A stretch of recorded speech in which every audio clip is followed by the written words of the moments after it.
നെയ്യാറ്റിൻകര താലൂക്കിലെ സമാന്തര വിദ്യാഭ്യാസ സാംസ്കാരിക മേഖലയിൽ അറിവിന്റെ അക്ഷരങ്ങൾ തലമുറകൾക്ക് പകർന്നു നൽകി അധ്യാപന രംഗത്ത് 70 വർഷം പൂർത്തിയാക്കുന്ന ബാലരാമപുരം സാഗർ കോളേജിന്റെ പ്രിൻസിപ്പൽ രവി സാറിനെ ബാലരാമപുരം പൗരാവലിയും അധ്യാപക രക്ഷകർത്ത വിദ്യാർത്ഥി സമൂഹവും ചേർന്ന് സ്നേഹാദരവ് നൽകി.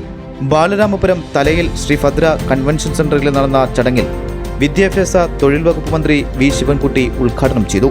ഭക്ഷ്യ സിവിൽ സപ്ലൈസ് വകുപ്പ് മന്ത്രി ജിയാൻ അനിൽ മുഖ്യ അതിഥിയായിരുന്നു.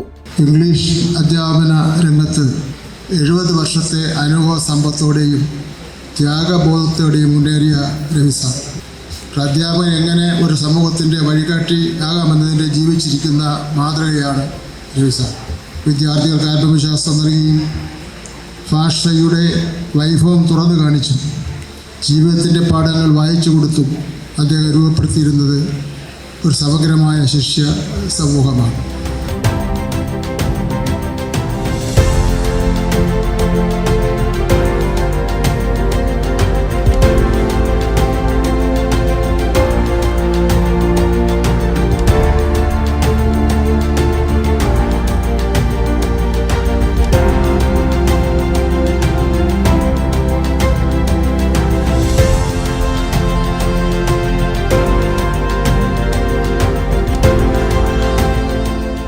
ഒരു വിദ്യാർത്ഥിയെ പഠനകാര്യങ്ങളിൽ നല്ല നിലയെ പ്രാപ്തമാക്കുന്നത് വിജയത്തിൻ്റെ പിന്നിലെ ശില്പികളാരെന്ന് ചോദിച്ചാൽ സമാന്തര വിദ്യാലയങ്ങളുമായി ബന്ധപ്പെട്ട അതിന് നേതൃത്വം കൊടുക്കുന്ന രവി സാറിനെ പോലെയുള്ള അധ്യാപകരാണ്.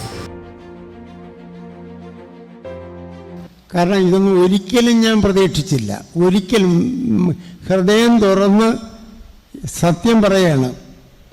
ഇങ്ങനെ ഒരു ആദരവ് ലോകത്ത് ആർക്കും കിട്ടാനും പോണില്ല. അതിലെനിക്ക് അസൂയയുണ്ട്, കുറച്ച് കുശുമ്പുണ്ട്. പക്ഷെ ഒന്ന് മനസ്സിലാക്കണം, ഇതിൻ്റെ പുറകിൽ ഒരുപാട് വിയർപ്പൊഴുക്കൽ നടന്നിട്ടുണ്ട്. ഞാൻ ഭാരിച്ച ശമ്പളമുള്ള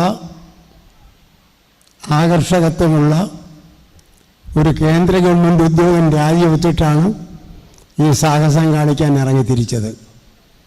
അധ്യാപക വൃത്തി അതിൻ്റെ രക്തത്തിൽ അലിഞ്ഞു ചേർന്ന വികാരമായിരുന്നു, ഒരാഗ്രഹമല്ല.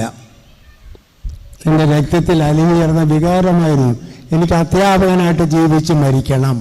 തിരുവനന്തപുരം ജില്ലാ പഞ്ചായത്ത് പ്രസിഡന്റ് സുരേഷ് കുമാർ, ബാലരാമപുരം ഗ്രാമപഞ്ചായത്ത് president Mohanan, Parakkuzhi Surendran, doctor S Raveendran, SNDP യോഗം നേമം യൂണിയൻ പ്രസിഡന്റ് സുപ്രിയ സുരേന്ദ്രൻ, സുധീർ തുടങ്ങിയ രാഷ്ട്രീയ സാമൂഹിക സാംസ്കാരിക രംഗത്തെ പ്രമുഖരും ആശംസകൾ നേർന്നു. സംഘാടക സമിതി ചെയർമാൻ അജികുമാർ രാമസ്വാമി സ്വാഗതം പറഞ്ഞ ചടങ്ങിൽ മുരുകൻ സി കൃതജ്ഞതയും രേഖപ്പെടുത്തി. GTV news, Balaramapuram.